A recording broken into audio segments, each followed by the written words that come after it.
بطور جج موجود تھے اور افتخار چودھری صاحب کی عدالت میں ان کے صاحبزادے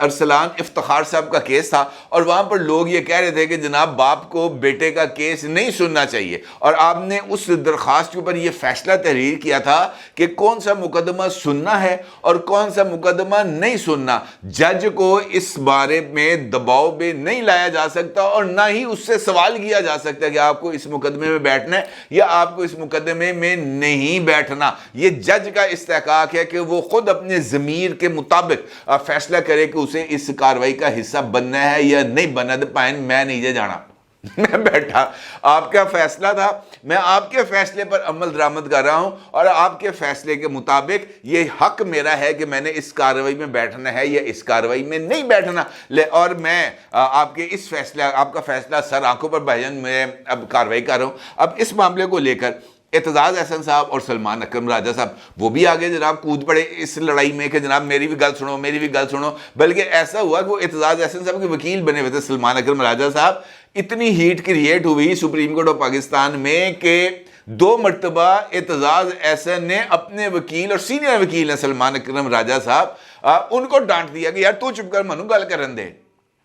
ٹھیک ہے۔ اور آخرکار ضد ہو کے، میں جب تلخی بڑھ گئی،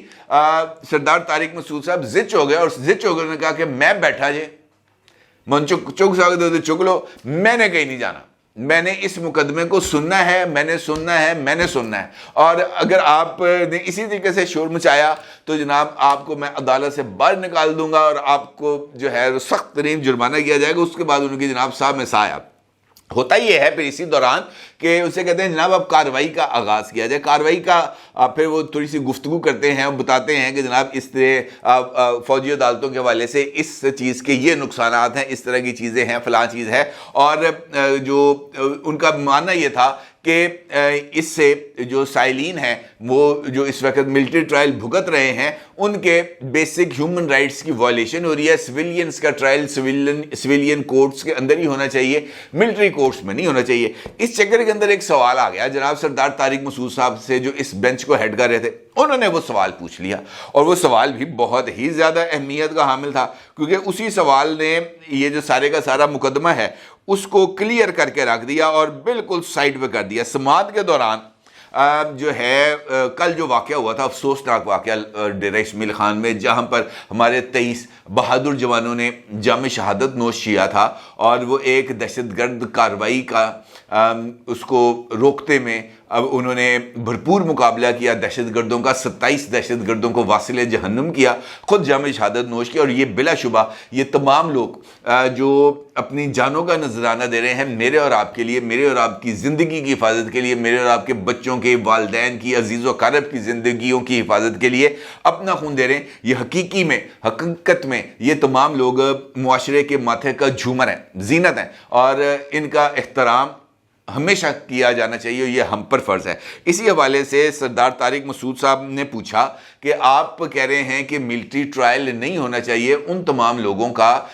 جو سویلینز ہیں۔ سوال انہوں نے کیا کہ جناب کل ڈیرہ اسماعیل خان میں جن لوگوں نے فوج پر حملہ کیا تھا، ہمارے 23 جوانوں کو شہید کیا تھا، وہ تمام کے تمام دہشت گرد بھی سویلینز ہی تھے، کیا ان کا ٹرائل ملٹری کورٹس میں ہوگا یا ان کا ٹرائل سویلین کورٹس میں ہوگا؟ سوال تو بڑا جینون ہے جناب کہ کامبیکٹ ہوا ہے سویلینز کا فوج کے ساتھ، اور انہوں نے فوج کے اوپر اٹیک کیا اور اس کے نتیجے میں کیجویلٹی ہو گئی، ٹھیک ہے، وہ تو آؤٹ کم ہے نا، 2 طرفہ، ادھر سے ہوا ادھر سے جواب آیا تو یہ کارروائی ہوگی۔ لیکن اگر ایک طرف سے حملہ ہوتا رہے دوسری طرف سے حملہ نہ ہو تو ایسی صورتحال میں کیا ہوگا؟ وہ راجہ کبیر صاحب ہیں ہمارے سوشل میڈیا ایکٹیوسٹ ہیں بڑے زبردست، انہوں نے آج ایک اپنے سوشل میڈیا اکاؤنٹ کے اوپر ایک ویڈیو پوسٹ کی ہوئی ہے، اور یہ ویڈیو ہے 9 مئی کی، جب کور کمانڈر ہاؤس لاہور میں اٹیک ہو رہا تھا ان کی طرف سے، یہ جو پاکستان تحریک انصاف کے ٹائیگرز ہیں، جب یہ چلے ہوئے تھے نا ادھر، تو ایک نوجوان ہے جو دروازے کے اوپر چڑھا ہوا ہے، نیچے فوجی موجود ہیں، اور وہ ان کو اس طرح کی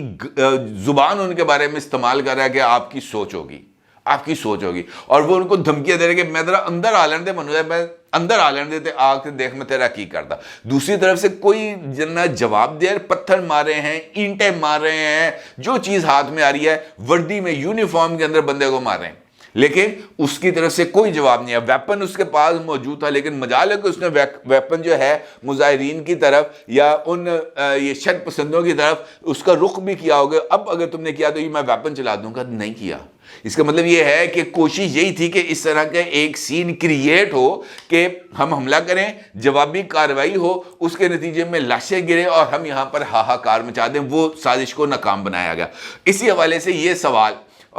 کو اسی تناظر میں دیکھنا چاہیے. یہ ویڈیو جو راجہ کبیر صاحب نے اپنے ٹویٹر اکاؤنٹ کے اوپر شیئر کی ہے, اس کو اسی کے ساتھ ملا کر دیکھنا چاہیے کہ یہ جو ڈیرہ اسماعیل خان کے ساتھ ہوا تھا, ڈیرہ اسماعیل خان میں ہوا, جو لاہور میں ہوا, جو کراچی میں ہوا, یہ بالکل سیم چیز ہے. اس کو ہمیں الگ الگ کر کے نہیں دیکھنا چاہیے. اور اسی ایک نقطے کے اوپر کسی کے پاس کوئی جواب نہیں تھا. وہ کیسے کہتے ہیں کہ جناب یہ جنہوں نے فوج پر حملہ کیا ہے, جنہوں نے 23 جوانوں کو شہید کیا ہے, ان کا فوج ٹرائل نہیں کرے گی, ان کے ملزموں کو فوج ٹریک نہیں کرے گی, ان کے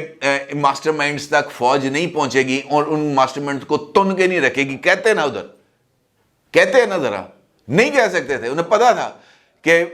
کن لال ہو جانے نے, پتہ نہیں کی لال ہو جانا, کن تو میں ہمیں کہتا. کہنے کی بات یہ ہے کہ یہ حقیقت ہے کہ آپ نے باضابطہ طور پر ایک منظم مہم کے تحت آپ نے ادارے کو نہ صرف ٹارگٹ کیا بلکہ ادارے کو ٹارگٹ کر کے آپ نے, اور میں کسی چیز پر نہیں ہے, میں نے آپ کو بتایا نا, یہ شہداء جس طریقے سے ان شہداء کی توہین کی گئی, ان کی تذلیل کی گئی, ان کی یادگاروں کو جو ہے مسمار کیا گیا, حملہ کیا گیا, کیا آپ نے ثابت کرنے کی کوشش کی یار یہ لوگ جو ہمارے لیے دن رات بارڈرز پر کھڑے ہوتے ہیں, آنکھوں میں آنکھیں ڈال کے کھڑے ہوتے ہیں, اپنی رات کی نیندیں, اپنے گھر کا آرام سکون سب کچھ برباد کرتے ہیں, کس کے لیے؟ میرے اور آپ کے لیے. اور ہم یہ کرتے ہیں کہ ہم ان شہداء کی یادگاروں کی اس طرح تذلیل کرتے ہیں کہ جیسے یار یہ دشمن ملک سے ہیں. ایسا غلط ہے. لہٰذا وہ سوال بڑا جینون تھا اور اس سوال نے اس پورے کے پورے کیس کو الٹا کے رکھ دیا, اور چونکہ سوال کا جواب نہیں تھا کسی کے پاس, لہٰذا اب جو ہے اس کا آپشن بڑا کلیئر تھا. اور اسی لیے جسٹس سردار طارق صاحب نے کہا کہ سیکشن 21D کالا دم ہونے کے بعد دہشت گردوں کا ٹرائل کہاں پر ہوگا, اور جس پر ختم ہو گیا معاملہ. لہٰذا اب اس کا جو حتمی فیصلہ آیا ابھی تک کا وہ یہی آیا ہے کہ سویلینز کے فوجی عدالتوں میں ٹرائل کو کالا دم قرار دینے کا جو فیصلہ ہے اس کو انہوں نے سسپینڈ کر دیا ہے. اس کا مطلب یہ ہے کہ جو فوجی عدالتیں ہیں وہ اپنی کارروائی جاری رکھیں گی, مقدمات کی سماعت جاری رکھیں گی, اور